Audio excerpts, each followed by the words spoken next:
This is Frankly MSP, where managed service providers get real. Hey, and welcome to episode 6 of Frankly MSP, the podcast for managed service providers who want to boost their productivity, efficiency, and profitability. I'm your host, Jennifer Tribe. Today, we're going to talk about something called EOS, the Entrepreneurial Operating System. My guest is Mike Paton, the quote-unquote visionary for EOS worldwide. Now, I say quote-unquote because visionary is a formal role in the EOS system, and it means he's senior leadership with the company. Paton is also the co-author of a book called Get a Grip, which is a follow-up to the highly popular original EOS book called Traction, which some of you may know. But before we get to the interview with Paton, I wanted to share a little side note, a little personal note about Traction. So back in the day, I co-owned a publishing consultancy. Essentially, we helped business owners self-publish books about their area of business expertise. That's most of what we did. And Traction by Gino Wickman was one of the first books that we ever worked on. Since that first self-published edition that we helped Gino produce, Traction has gone on to sell like hotcakes, tens of thousands of copies all over the world. They were long ago picked up by a publisher, and Gino has continued to write books in the series. Get a Grip, which I mentioned a minute ago, co-authored with my guest, Mike Paton, is one of those books, and there are others that we're going to cover in the interview. So every time I hear an MSP mention Traction or EOS or Gino Wickman, I smile just a little bit. So there you go, a little tidbit about me and Traction. You're listening to Frankly MSP, brought to you by Avik Networks. My interview with Mike Paton is coming up. But first, what's going on? Our favorite MSP consultants, Richard Tubb and Karl Palachuk, take a look at what's happening in the world and how it affects you, the MSP. Hi there, everyone. Richard Tubb, and we're back here again for another episode of What's Going On. And I'm joined today by Karl Palachuk, who is, I think, stunningly, actually at home. So you've just, when we spoke on the last episode, you just come into the end of a tour of Australia, weren't you?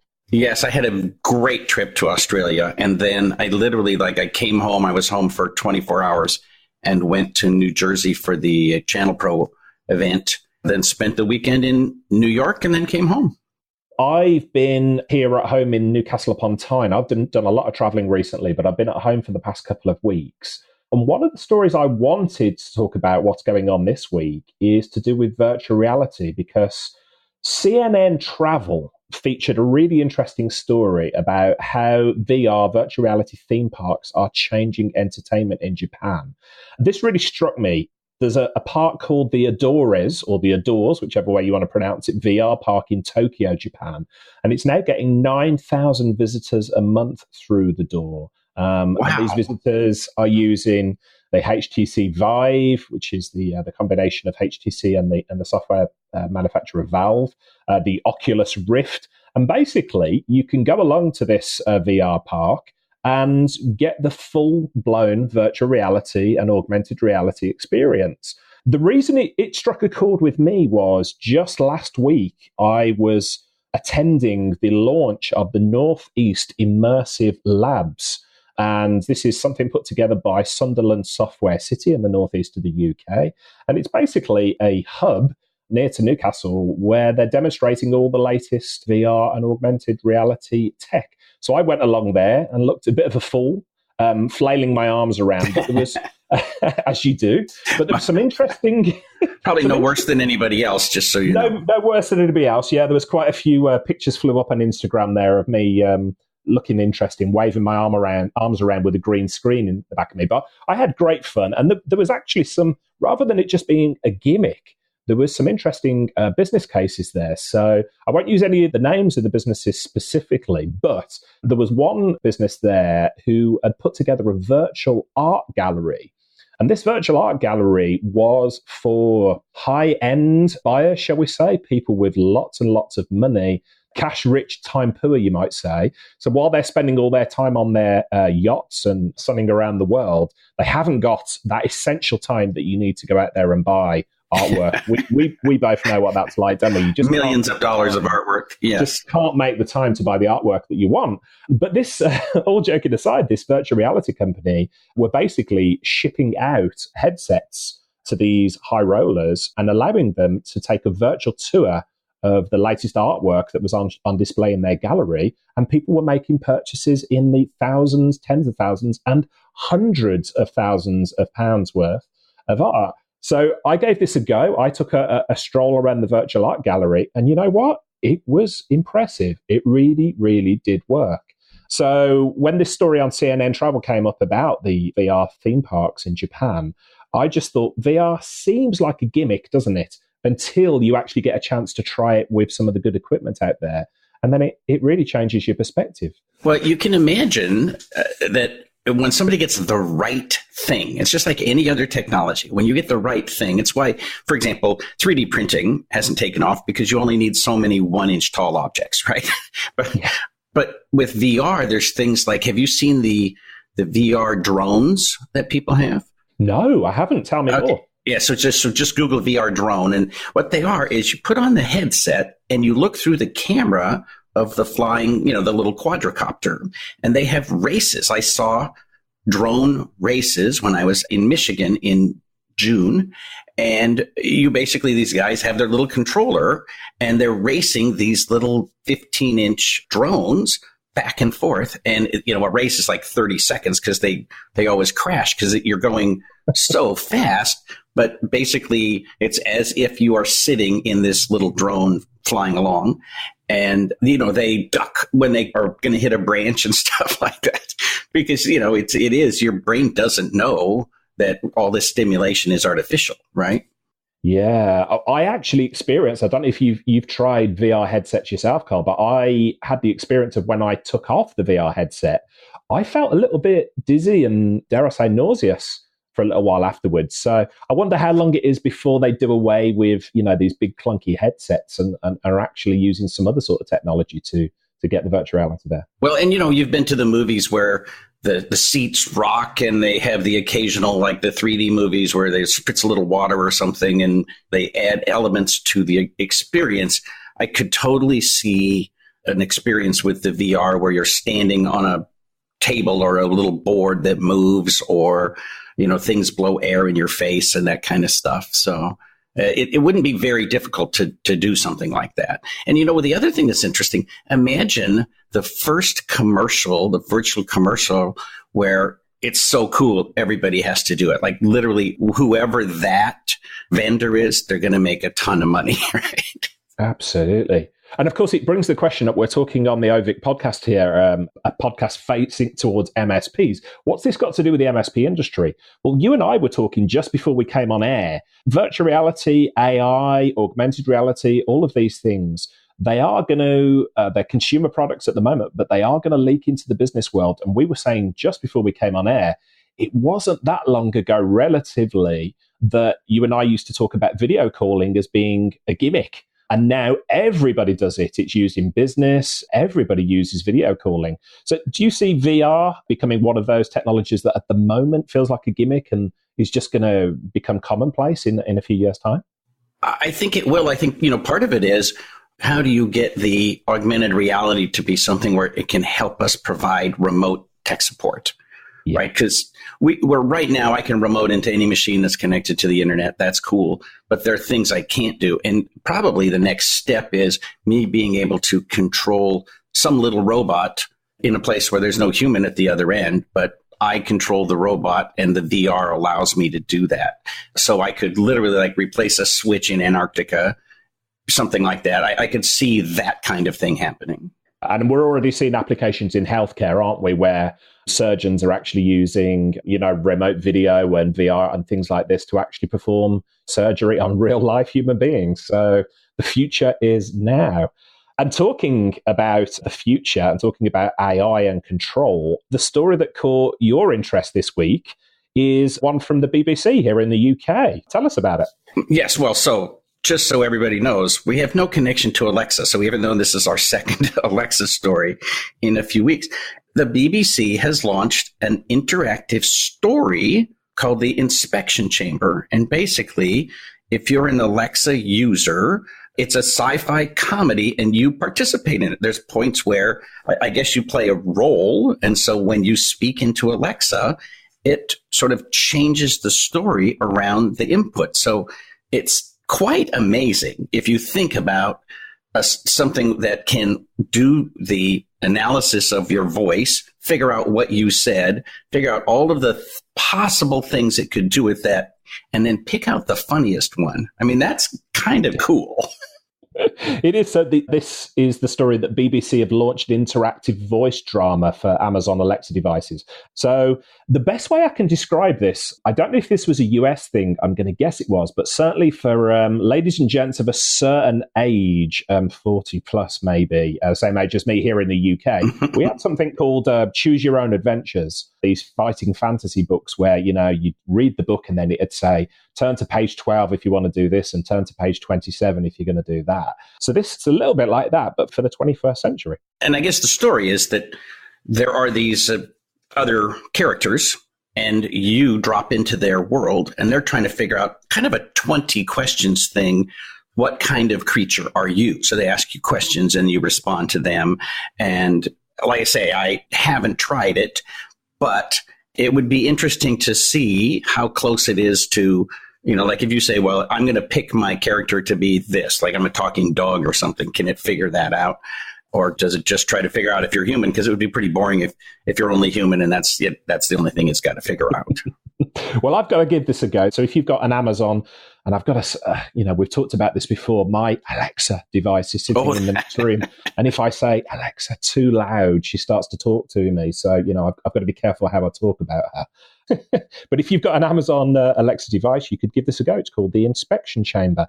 And again, this is a fun, let's call it a gimmick, but it's going to have actual implications, isn't it, on the way we use voice recognition for business going forward.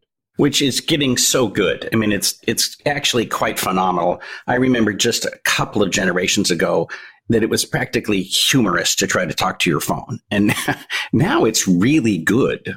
It's reached the point where I have started to get into the habit recently of speaking to my smartphone and asking questions because it's a lot quicker than just typing the question into Google. I'll just say, okay, Google, answer this. And away it goes. And it can do just about anything at the moment. And of course, for anybody listening to this in the office, okay, Google, hey, Alexa, Siri, Cortana, and let's just see how many devices we can get talking to each other. What's the weather? Cool. Well, that was what's going on this week. What's going on for you over the next couple of weeks? So next week, I am doing two things. I have automated the entire launch of 2 books, and so I'm having a 5-day book launch on the internet, and then I am physically going to be in the real world and driving to San Jose and then Oakland and doing my road shows. Oh, fantastic. Well, as for myself, I am just about to leave Newcastle upon Tyne for London for Chris Ducker's Upreneur Summit. So there's going to be that's a weekend event at the QE2 Conference Centre in Westminster in London. Looking forward to that. And then in just over a week or so, I'll be hosting and presenting at the Totally MSP event in Dublin in Ireland. So always love going across to Dublin. Beautiful place to go. Might sneak in a Guinness or 2 while I'm there, just for medicinal purposes. Maybe you might. See how that goes. But if you're an MSP in Dublin, I hope you can come and join us there. So that's what's going on. Thank you for joining me today, and I'll look forward to speaking to you in a couple of weeks' time. Thank you, sir. You're listening to Frankly MSP. As always, I'll put links to the articles and resources Karl and Richard discussed in today's show notes at auvic.com, AUV as in Victor, IK.com/franklymsp/006. And now we come to the interview with Mike Paton, and I think you're going to like this one.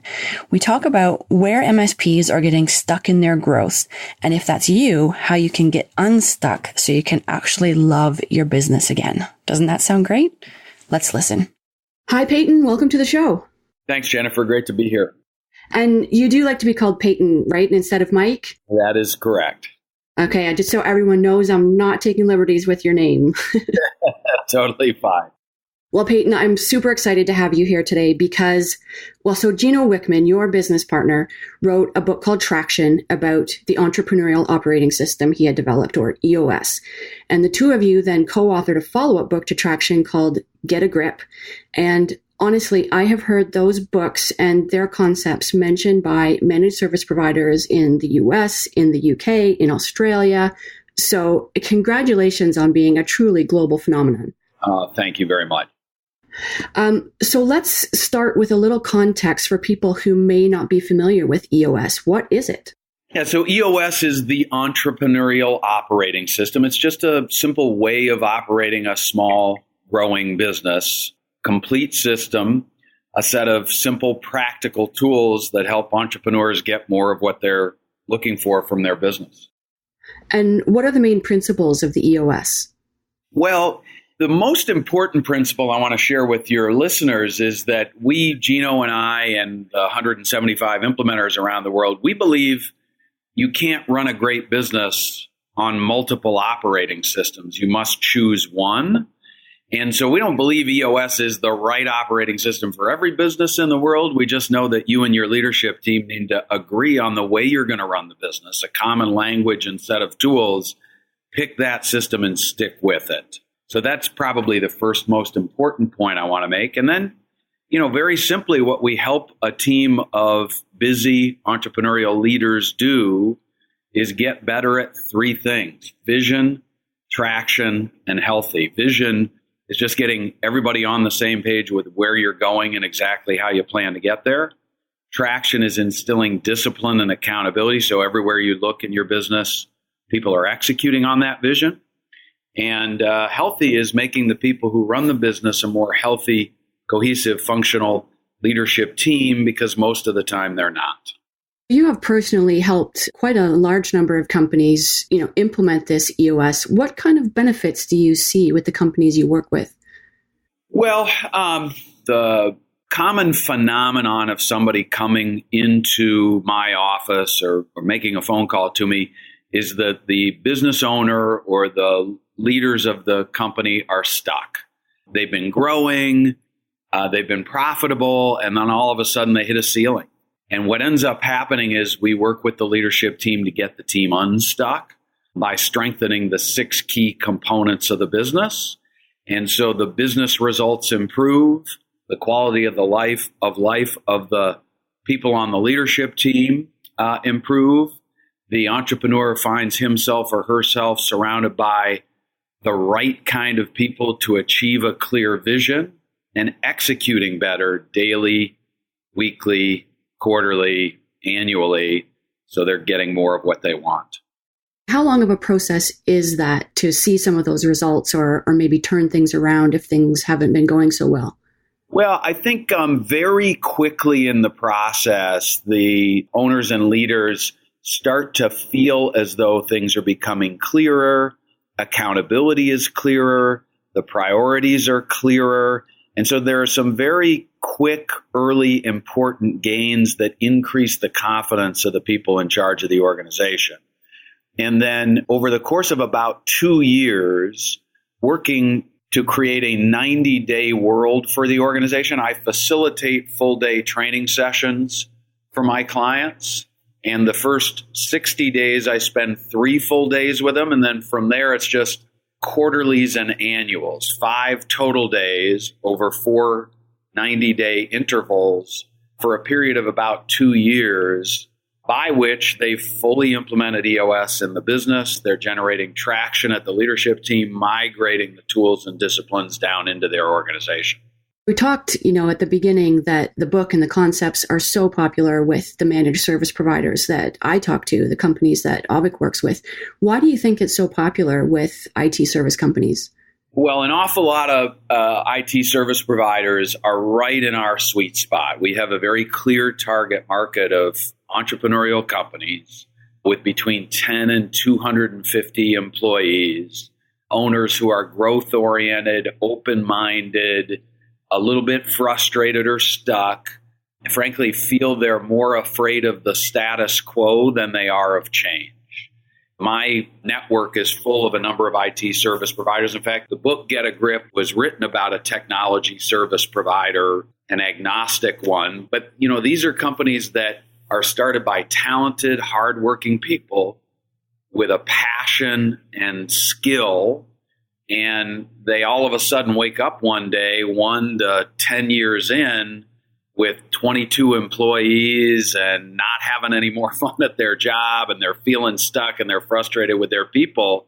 And that's just a common predicament for companies in your space. Do you find that you're working with people who are looking to build their company for an exit, or are these people who are looking to make it more enjoyable so they can continue to run the business themselves? Well, I definitely encounter both. And what I will say to somebody who's asking me that question as a prospective client is that, my goal is to increase the value of your business and to increase your feeling that you're running your business. Get a grip means we want you to regain control of your business. And so it is not unusual for somebody to be feeling like they want to sell their business because they're burnt out or frustrated or tired or not making enough money, not getting enough return. And my goal is really to help the company become such a well-oiled machine, less reliant on the owner or the founder for every decision and every important conversation, so that it seems less necessary to sell it. That's success for me. You're listening to Frankly MSP. You mentioned that there were 6 components of a business. What are those 6 components? Yeah, what I do with the leadership team is I help them look at the business through the lens of these 6 key components and strengthen each of them, because weakness in each of these 6 is where all the problems, challenges, obstacles, and frustrations lie. It's the root cause of all their issues. So their vision, the vision component, that's getting everybody on the same page with where you're going and how you plan to get there. People, attracting great people so you can achieve your great vision and holding on to those folks. Data, running the business on real objective information rather than feelings, emotions, egos that so often drive decision-making in fast-moving businesses. The 4th key component is the issues component, which is just getting real good at recognizing issues as they arise, prioritizing them, and resolving them for the long-term greater good of the business. The 5th component is process, which is getting the most important things done the right and best way every time, even when you're not there to manage or micromanage or nudge people out of the way and do it yourself. And then the traction component, the 6th component, is about bringing the vision down to the ground and executing on that vision with discipline and accountability. If you had to pick one of those 6 as the one that the companies that you work with, when you first start working with them, they seem to be struggling with the most, which one would it be? Well, we actually did a survey about 6 years ago of all of our clients and got very nice response rates. And 82% of the respondents said their biggest frustration was people. So that is definitely where everybody wants to start. What we find is it's a huge contributor to the frustration factor, but one of the principles that's really important is you've got to focus on strengthening all 6 key components, because weakness in 1 or 2, even if it doesn't seem to be frustrating you today, may be leading to weakness in the others and the root cause of all your frustrations.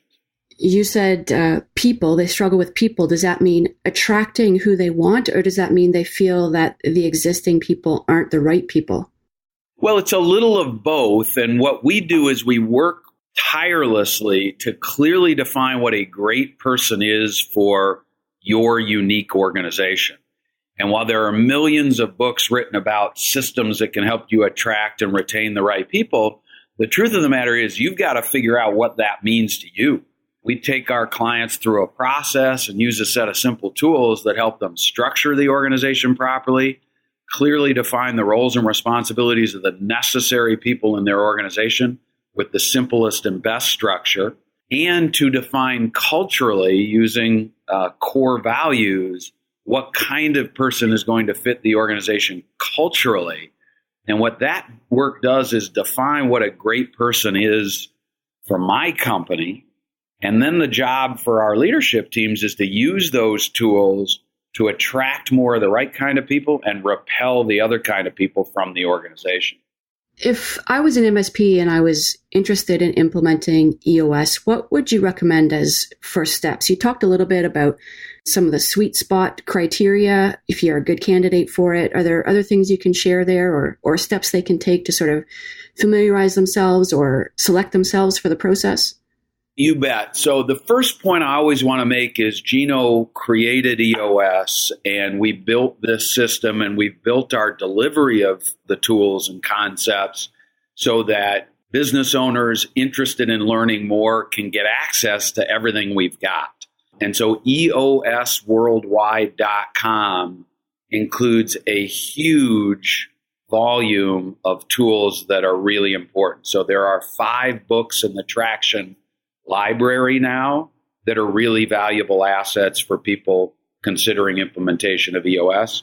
Traction, Get a Grip, Rocket Fuel, How to Be a Great Boss, and What the Heck is EOS is our most recently published book written for employees of entrepreneurial companies implementing the system. But you can also find a local EOS implementer, somebody like me or Gino. And so you'd be able to connect to one or more of those folks using our website.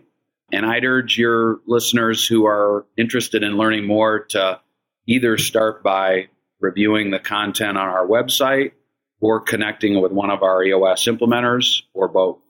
That's great. I'll put all that information in our show notes for today as well, so people have quick access to that.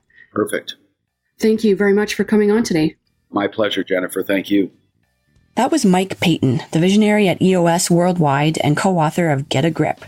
Those resources Paton mentioned are all at eosworldwide.com, and I'll put that link and direct links to all the things he mentioned, the list of EOS implementers and the books, in today's show notes at avik.com/franklymsp/006. Well, that's a wrap. Did this episode of Frankly MSP resonate with you?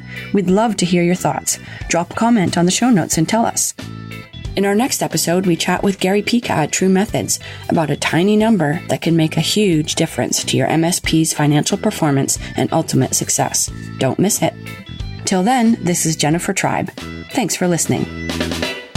Frankly MSP, brought to you by Avik Networks, the most efficient and profitable way to manage your clients' networks.